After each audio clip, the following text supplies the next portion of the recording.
11 तारीख इसलिए इंपॉर्टेंट है खत्ते में कि 11 तारीख को वॉशिंगटन में 2+2 इजलास होने जा रहा है, पहली दफा बाइडेन दौर में, इंडिया और अमेरिका का। ये क्या हो रहा है कि अमेरिका एक तरफ तो धमकियां दे रहा है, एक तरफ डायलॉग कर रहा है, ये हो क्या रहा है? कोई भी अगर उन नताइज के बारे में बात करता है तो उसका मतलब ये नहीं है कि वो आपको थ्रेट कर रहा है, तो हमको ये समझना चाहिए। और वो इसको एज ए एडवाइस लेते हैं और हम इसको एज ए थ्रेट लेते हैं, हम इसको रिजीम चेंज के तौर पर लेते हैं। ये जो डराने धमकाने का, जो हवा बनाने का, जो हवा कहते हैं ना हमारे यहाँ हवा बन रहे हैं, हवा बनाने का काम ये बात बनी नहीं।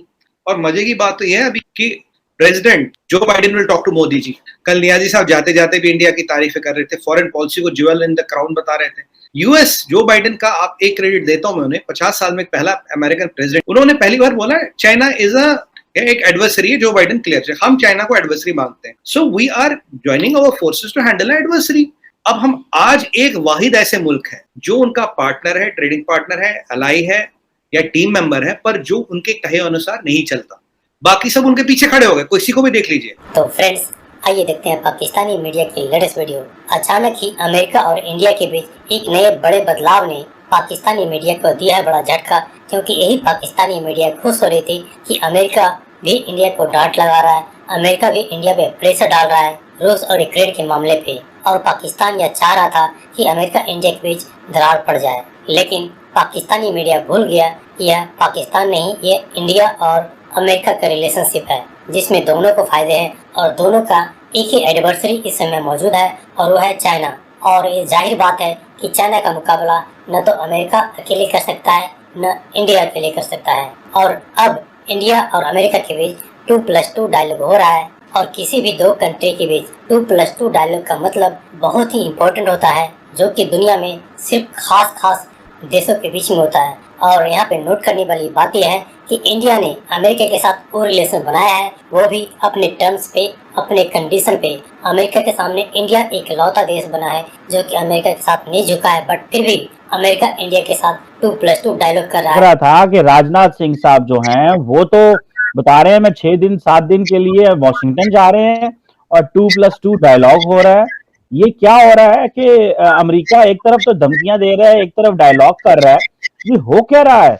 और इतनी ज्यादा वो जो जपियां डालने का वक्त आ गया है क्या? ये जो डराने धमकाने का, जो हवा बनाने का, जो हवा कहते हैं ना हमारे यहाँ हवा बन रहे हैं, हवा बनाने का काम ये बात बनी नहीं। अब फिर आ गया 2+2। देखिए, अगर वाकई कोई स्थिति खराब होती तो पहली चीज से 2+2 डिले होता। और मजे की बात तो ये है, अभी हमारे यहाँ जो खबर चली है अभी कि president Joe Biden will talk to Modi ji. Joe Biden साहब मोदी जी को बात करें। अब यही नियाजी साहब को आज बड़ा दुख लगेगा, कहेगा यार दिल के अरमा आंसू में बह गए, हम वफा करके भी तनहा रह गए, हमें तो तुमने फोन नहीं किया। अभी खैर क्या चीमा साहब, फोन क्यों हो रहा?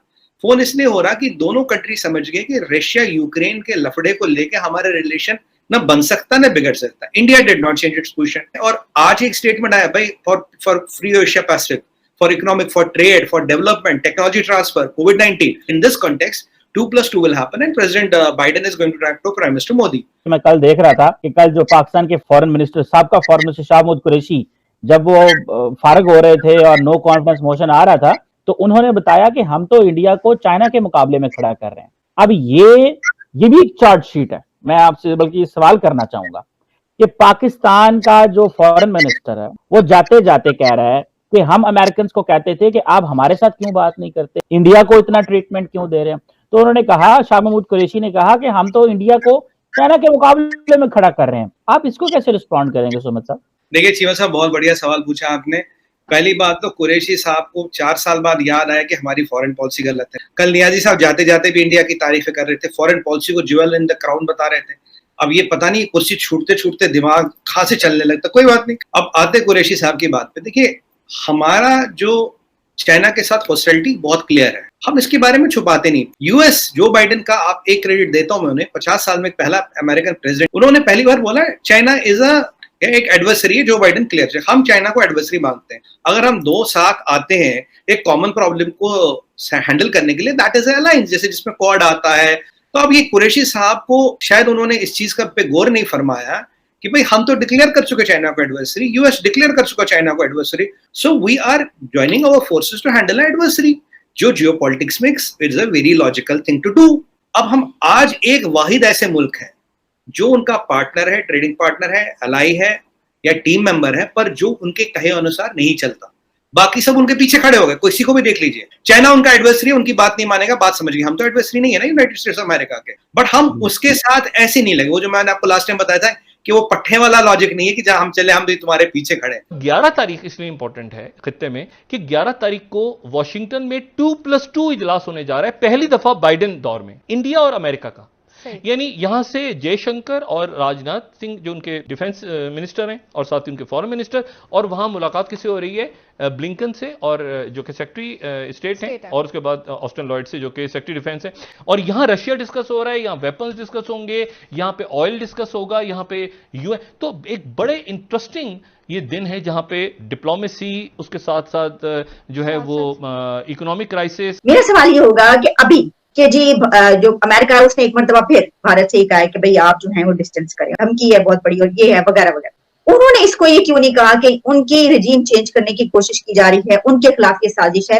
लेकिन आपको ये भी मालूम होगा कि जो दलीप सिंह हैं, national security adviser, he is a number 2 man at the national security council of the United States of America, और दिल्ली में बैठ के उन्होंने ये बात की, भारत को इसके कॉन्सिक्वेंसेस का सामना करना पड़ेगा। अब इसको क्या थ्रेट्स कहेंगे आप, या आप ये कहते हैं कि कॉज एंड इफेक्ट की जो बात है, जो कॉज एंड इफेक्ट की जो थ्योरी है कि अगर एक चीज अमल हो रहा है तो उसका रद्द-ए-अमल भी होगा, और वो रद्द-ए-अमल जो है वो किसी भी तरह से जाहिर हो सकता है। तो कोई भी अगर उन नताइज के बारे में बात करता है तो उसका मतलब ये नहीं है कि वो आपको थ्रेट कर रहा है।